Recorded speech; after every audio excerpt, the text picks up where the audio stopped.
les Américains retiennent leur souffle. Au lendemain de l'élection présidentielle américaine, les résultats ne sont toujours pas encore connus.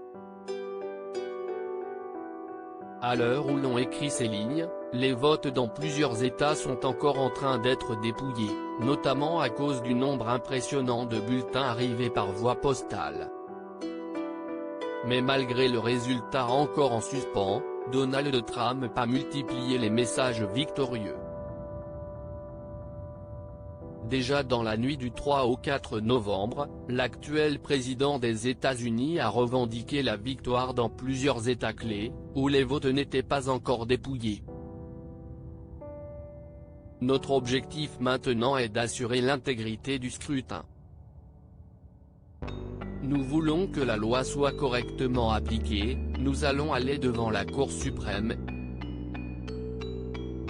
Nous allons gagner et, de ce que je ne pense, nous avons déjà gagné, a-t-il lancé.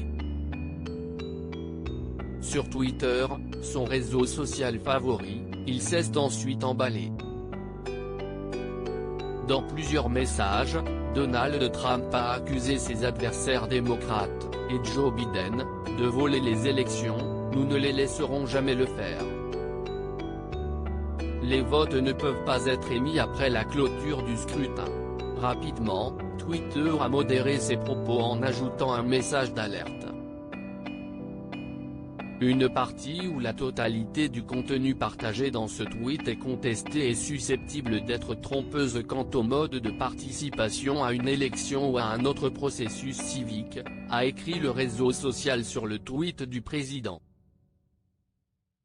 Lors d'une étonnante prise de parole, l'époux de Melania Trump a carrément menacé de saisir la Cour suprême. Rien ne va nous arrêter, si est une fraude, si est une honte. Nous étions prêts à remporter cette élection, a-t-il lancé. Nous allons nous tourner vers la Cour suprême des États-Unis, nous souhaitons que tous les décomptes soient arrêtés. Et ce mercredi 5 novembre, dans l'attente des résultats complets, Donald Trump a multiplié les tweets pleins de sous-entendus. Donald Trump dénonce des fraudes hier soir, je menais, souvent solidement, dans de nombreux États clés, dans presque tous les ceux dirigés et contrôlés par les démocrates, a écrit POTUS. Puis, un par un, ils ont commencé à disparaître comme par magie alors que les bulletins de vote par surprise étaient comptés. Très étrange. De lourdes accusations auxquelles Joe Biden a vite répondu, nous ne nous accorderons aucun répit jusqu'à ce que chaque bulletin de vote soit compté. Et alors que les résultats sont encore attendus en Pennsylvanie, au Wisconsin et au Michigan, Donald Trump en a rajouté une couche, il trouve des votes Biden partout.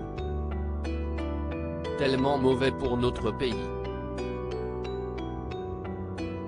Facebook et Twitter ont à nouveau mis en garde mercredi contre des messages de Donald Trump, jugés trompeurs.